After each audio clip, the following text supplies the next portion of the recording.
கோடநாடு கொலை வழக்கு தொடர்பாக மறைந்த முன்னாள் முதலமைச்சர் ஜெயலலிதாவின் வளர்ப்பு மகன் சுதாகரன் கோவை காந்திபுரம் பகுதியில் உள்ள சிபிசிஐடி அலுவலகத்தில் நேரில் விசாரணைக்காக ஆஜரானார். அவரிடம் சுமார் 1.25 மணி நேரம் சிபிசிஐடி காவல் கண்காணிப்பாளர் மாதவன், கூடுதல் கண்காணிப்பாளர் முருகவேல், துணை கண்காணிப்பாளர் சந்திரசேகர் உள்ளிட்ட குழுவினர் விசாரணை மேற்கொண்டனர். விசாரணைக்கு பின்னர் வெளியே வந்த சுதாகரன் செய்தியாளர்களை சந்தித்தார். அப்போது பேசிய அவர்,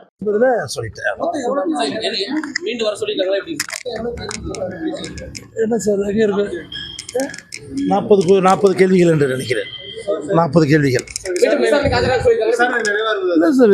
இது நிறைவாக இருந்தது. இல்லை விசாரணை முடிஞ்சிச்சு. அதான் கேட்ட கேள்விக்கு எனக்கு தெரிந்த உண்மையை தெளிவாக கூறிவிட்டேன். உண்மையை சொல்ல முடியும். நம்ம அதுதானே வந்தேன். இதான ஃபர்ஸ்ட் டைம் வர்றேன். இது மாதிரி வச்சுக்கிறேன். இல்லை அதை பற்றி எனக்கு தெரியல. தெரியாது எனக்கு தெரியாது. இல்லை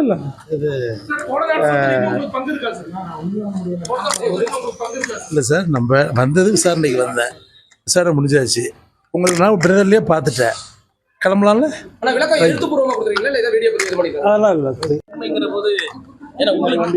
இல்லை நீ இது மாதிரி வந்தீங்கன்னா சொல்லியிருக்கேன். அதான் நம்ம சொல்றது உண்மையை தானே சொல்ல போகிறோம்.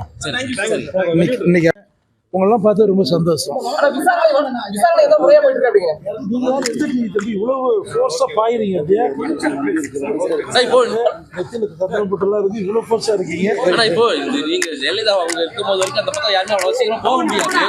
ஆனா அப்படி இருக்க சொல்லல ஒரு